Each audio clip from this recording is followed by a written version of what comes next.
कफन। पात्र परिचय। घीसू दलित वर्ग का मजदूर। माधव घीसू का बेटा। दृश्य 1। स्थान अलावस्थल। समय रात। घीसू और माधव अपनी झोंपड़ी के सामने अलाव जलाकर बैठे हैं। जाड़े की रात है और प्रकृति सन्नाटे में डूबी हुई है। अंदर माधव की पत्नी प्रसव पीड़ा से पीड़ित है। रुक रुक कर वह अतिशय वेदना से चीख पड़ती है।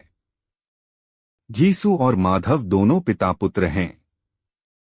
वे कोशिश करते हैं कि कम से कम काम किया जाए और दूसरों के खेतों से आलूमटर गन्ने आदि लाकर अपना पेट भर लिया जाए। माधव का बुधिया के साथ विवाह हुआ है। वह आलसी और आराम मतलब नहीं है, बल्कि दूसरों की पिसाई करके या घास छीलकर सबके भोजन का इंतजाम कर लेती है। इस समय वही प्रसव पीड़ा सह रही है, लेकिन इस समय उसका कोई सहयोगी नहीं है। जलता हुआ अलाव बुझ सा गया है। घीसू 20 से 25 आलू अलाव की राख में भुनने के लिए दबा देता है। अंदर से बुधिया प्रसव वेदना से जोर से कराहती है। घीसू मालूम होता है बचेगी नहीं। जा देख तो आ। माधव, मरना ही है तो मर क्यों नहीं जाती? देखकर क्या करूं? घीसू तू बड़ा बेदर्द है बे। साल भर से तेरे साथ रही, उसी के साथ इतनी बेवफाई। माधव, कोई बाल बच्चा होने वाला है। मुझसे तो उसका तड़पना नहीं देखा जाता। जरा ठहर कर देख आऊंगा। आलू भुन गए होंगे। दोनों छोटे छोटे सरकंडों से तप्त राख को कुरेदते और उलटते पलटते हैं, फिर एक एक आलू निकाल और छीलकर खाना आरंभ कर देते हैं। घीसू, जाकर देख तो उसकी क्या दशा है। किसी डायन चुड़ैल का फिसाद होगा और क्या। माधव को भय है कि वह कोठरी में गया तो उसका पिता आलूओं का बड़ा हिस्सा साफ कर देगा। माधव, मुझे तो वहां जाते डर लगता है। घीसू, डर किस बात का, मैं तो यहां हूं ही। माधव, तो तुम ही जाकर देख आओ न। घीसू, तेरी मां जब मरी थी तो 3 दिन तक मैं उसके पास से हिला तक न था। नहीं, और फिर मुझसे लजाएगी कि दोनों अलाव में से आलू निकाल एवं छीलकर खाते जाते हैं। माधव, मैं सोचता हूं कोई बाल बच्चा हो गया तो क्या होगा। घर में सोंठ, गुड़, तेल कुछ भी तो नहीं है। घीसू, सब कुछ आ जाएगा। जो लोग अभी 1 पैसा भी नहीं दे रहे हैं, वे ही कल बुलाकर रुपए देंगे। आलू छीलकर खाता है। आलू में स्वाद तो खूब है। माधव, मुफ्त का माल तो अच्छा ही लगता है। घीसू, मुफ्त का? माधव, हाँ, मुफ्त का। हम किसी के भी खेत में से आलू, मटर, गन्ने आदि नजर बचाकर चुपचाप ले आते हैं और खा पी लेते हैं। वर्षों से हम यही तो करते आ रहे हैं। घीसू, और क्या करें तो? रात दिन काम करने से भी क्या मिलेगा। इस गांव के कितने ही किसान और मजूर रात दिन जी तोड़ मेहनत करते हैं, फिर भी वे क्या खाते हैं, क्या पहनते हैं, क्या बचा लेते हैं? उनमें से हर एक के सिर पर कर्ज का बोझ है। माधव, हाँ दादा, यह बात तो बिल्कुल ठीक है। हम भी पैबंद लगे फटे चिथड़े पहनते हैं, कर्जदार भी हैं, जरा जरा सी बात पर अपमान भी सहते हैं, गालियां भी खाते हैं, पर इस बात से हमको संतोष तो मिलता है कि हम ज्यादा मरतेखपते नहीं हैं। घीसू, बस बेटा, बात यही है। हमारी गरीबी और कमजोरी से जो लोग लाभ उठाते हैं, वे हमसे ज्यादा संपन्न हैं। हम तो गरीब और फटेहाल रहेंगे, चाहे हम जी तोड़कर मेहनत करें और करते रहें। तो फिर हम ऐसा क्यों करें? क्यों मन मसोस कर गुलामी करें? जानबूझकर हम अपना शोषण क्यों होने दें? माधव, दादा, आपकी बात में दम है। इसलिए यदि हम कुछ आलसी और आरामतलब हैं, तो कोई चिंता नहीं। हमारे बारे में कोई क्या कहता है, क्या सोचता है, इसकी भी हमें कोई चिंता नहीं। घीसू माधव, मेरी भूख अभी बुझी नहीं। माधव, मुझे भी अभी तृप्ति नहीं हुई। घीसू, अभी तो अलाव की राख में काफी आलू हैं, निकाल, छील और खा। मैं भी आलू निकालता हूँ। दोनों अलाव में गड़े हुए आलू निकालते हैं और खाते हैं। हम दोनों को ही सब्र नहीं है। गरम आलू से हलक और तालू जल जाता है। बंद सी इस। माधव, भूख बहुत बुरी होती है। भूख में हर चीज स्वादिष्ट लगती है। घीसू, स्वादिष्ट चीज अलग ही होती है। काफी दिनों से स्वादिष्ट भोजन का आनंद नहीं लिया। माधव, सच है दादा। घीसू, बेटा, भोजन का स्वाद तो जिंदगी में एक ही बार लिया था। आज से 20 साल पहले की बात है, जब ठाकुर की बारात में गया था। से मकर। माधव, किसी की बारात में तो मैं भी बहुत दिनों से नहीं गया। घीसू, हाँ, तो ठाकुर की बारात में जो दावत मिली और जो तृप्ति मिली, वह मेरे जीवन में याद रखने लायक बात है, और वह आज भी ताजा है। सचमुच मैं उस भोजन को भूल नहीं सकता। क्या बताऊं, लड़की वालों ने असली घी की पूड़ियां खिलाई थी। चटनी, रायता, 3 तरह के सूखे साग। लोगों ने ऐसा खाया कि किसी से पानी तक न पिया गया। रे में माधव, तब तो वह भोज याद रखने लायक ही है। घीसू, वही तो कह रहा हूं। भोजन परोसने वाले भी बड़े दिल वाले थे। मना करने पर भी वे गरम गरम गोल गोल सुवासित कचौरियां पत्तल पर डाल ही देते थे। जब हाथ मुंह धो लिए तो ऊपर से पान और इलायची भी मिली। भोजन के बाद तो खड़ा ही न हुआ जाता था। चटपट जाकर अपने कंबल पर लेट गया। माधव, ललचाया हुआ, अब हमें ऐसा भोज कोई नहीं खिलाता। दोनों छीलकर आलू खाते हैं। घीसू, अब कोई क्या खिलाएगा। वह जमाना दूसरा था। अब तो सबको किफायत सूझती है। पैसे वाले भी कंजूस हो चले हैं। इनसे पूछो, गरीबों का माल बटोर बटोर कर कहाँ रखोगे। बटोरने में तो कमी नहीं है, हाँ, खर्च में किफायत सूझती है। माधव, तुमने उस भोज में 20 पूरियां खाई होंगी। घीसू, 20 से ज्यादा खाई थी। माधव, मैं तो 50 खा जाता। घीसू, 50 से कम तो मैंने भी नहीं खाई होंगी। अच्छा जवान पट्ठा था। तू तो मेरा आधा भी नहीं है। माधव, उबासी लेता हुआ, मुझे तो नींद आ रही है। घीसू, तो सो जा। बहू का कराहना तो चल ही रहा है। माधव, हाँ, मैं तो धोती ओढ़कर यहीं सोता हूँ। पैरों को सिकोड़कर अलाव के पास ही लेट जाता है। घीसू, मैं भी यहीं सोता हूँ। माधव की तरह घीसू भी अपनी धोती ओढ़कर सो जाता है। दृश्य 2। स्थान वही। समय प्रातःकाल। घीसू जगता है और माधव को जगाता है। घीसू माधव से, जा भीतर देखा। बुधिया का क्या हाल है। माधव अंदर चला जाता है।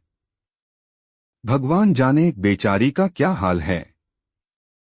माधव अंदर से तुरंत लौट आता है। वह हतप्रभ और घबराया हुआ है। माधव, वह तो ठंडी पड़ी है। दादा, उसकी पथराई आंखें ऊपर टंगी हुई हैं। सारी देह धूल से लथपथ हो रही है। उसके पेट में बच्चा मर गया है। घीसू, ओहो, बहुत बुरा हुआ। बेचारी ने कितना कष्ट पाया होगा। मैंने कहा था, अंदर जाकर देखा, परंतु नहीं गया। बेचारी बहुत मेहनत करती थी। घर का सारा इंतजाम वही करती थी। माधव, अब क्या हो। घीसू, अब तो कफन और लकड़ी की फिक्र है। दोनों जोर जोर से हाय हाय करके रोने लगते हैं और छाती पीटने लगते हैं। प्रियजन के निधन के अवसर पर भरे से जिस प्रकार की शब्दावली का प्रयोग किया जाता है, वैसा ही वे करते हैं। दूस अड़ोस पड़ोस के 5-7 लोग उनके पास शोकाकुल अवस्था में आकर उन्हें सांत्वना देने लगते हैं। उनके आने पर घीसू और माधव दहाड़े मारकर ज्यादा क्रंदन करते हैं। 2-4 महिलाएं घूंघट में शांत भाव से उपस्थित लोगों के पास से गुजरकर अंदर कोठरी में प्रवेश कर जाती हैं। एक व्यक्ति घीसू से, अब क्या करना है? घीसू लंबी आह भरकर, करना क्या है? अब तो कफन और लकड़ी का इंतजाम करना है, घर में फूटी कौड़ी है नहीं। दूसरा व्यक्ति, एक और व्यक्ति को साथ लेकर, लकड़ी का इंतजाम तो हम करते हैं, हम दोनों कुल्हाड़ी लेकर जाते हैं। दोनों का प्रस्थान। घीसू दोनों हाथों से अपना सिर पकड़कर उपस्थित लोगों में से दो एक की ओर देखकर, कफन के लिए क्या किया जाए? एक व्यक्ति, तुम दोनों पहले ठाकुर साहब के पास जाओ, फिर 2-4 और से मांगो, कफन का इंतजाम तो करना ही है, जाओ जल्दी करो। घीसू माधव से, माधव आ चलें। दोनों चलने को तत्पर होते हैं। तीसरा व्यक्ति है, रुपए इकट्ठे करके यहां मत आना, कफन के लिए सीधे बाजार चले जाना। घीसू और माधव का प्रस्थान। पट परिवर्तन। दृश्य 3। स्थान जनपथ। समय अपराह्न। घीसू और माधव मार्ग में चलते हुए दिखाई देते हैं। उन्होंने गांव में घूम फिर और गिड़गिड़ाकर कफन के लिए 5 रुपए की राशि इकट्ठी कर ली है। घीसू, कफन के लिए ये 5 रुपए बड़ी मुश्किल से इकट्ठे हुए हैं। माधव, ठाकुर साहब ने दया करके 2 रुपए बड़े नखरे से दिए। दादा, तुमने भी ठाकुर के सामने नाटक खूब किया। घीसू, नाटक नहीं करता तो रुपए भी नहीं मिलते, इसीलिए मैंने अपना सिर जमीन पर रखकर और आंखों में आंसू भरकर जब यह कहा कि सरकार बड़ी मुसीबत में हूं। माधव की घरवाली रात को गुजर गई। रात भर तड़पती रही। हम दोनों उसके सिरहाने बैठे रहे। मालिक तबाह हो गए, घर उजड़ गया। सरकार ही की दया होगी तो उसकी मिट्टी उठेगी। आपके सिवा किसके द्वार पर जाऊं? तब उन्होंने कुड़ते हुए 2 रुपए निकालकर फेंक दिए, मगर सांत्वना का एक शब्द भी मुंह से नहीं निकला। माधव, दादा, हम भी तो ठाकुर की जिहजूरी में सदा नहीं खड़े रहते। घोसू, बेगार में ही अगर हम उनके काम करते रहें तो खाए क्या? माधव, बात तो सही है, परंतु जमींदार साहब हैं तो बड़े आदमी। घीसू, जब बड़े आदमी ने ही 2 रुपए दे दिए तो बनिए महाजन भी इनकार नहीं कर सके। हाँ, इस काम के लिए 1 घंटे तक कवायद जरूर करनी पड़ी। माधव, जल्दी जल्दी कदम बढ़ा, शाम होने वाली है। दोनों जल्दी जल्दी कदम बढ़ाते हैं।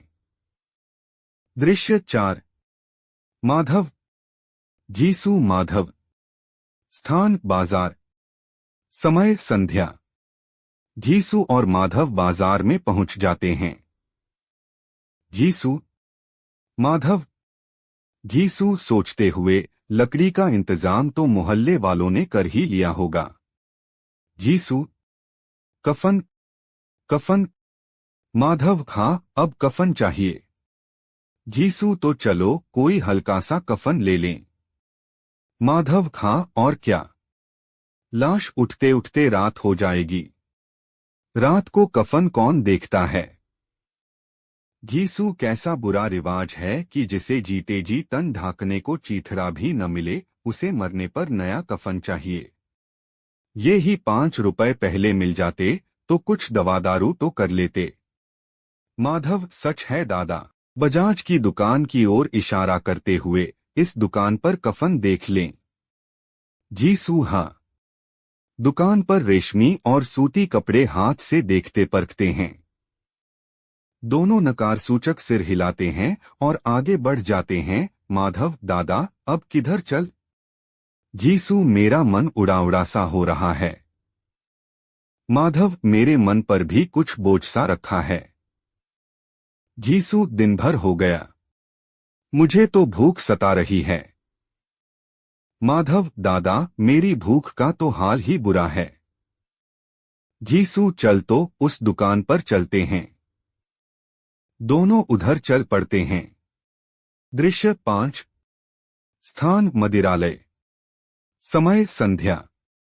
घीसू और माधव शराब की दुकान के बरामदे में बैठे हुए हैं। दुकान का मालिक अपनी गद्दी पर बैठा हुआ है। घीसू अपने स्थान से उठकर गद्दी के पास पहुंच जाता है।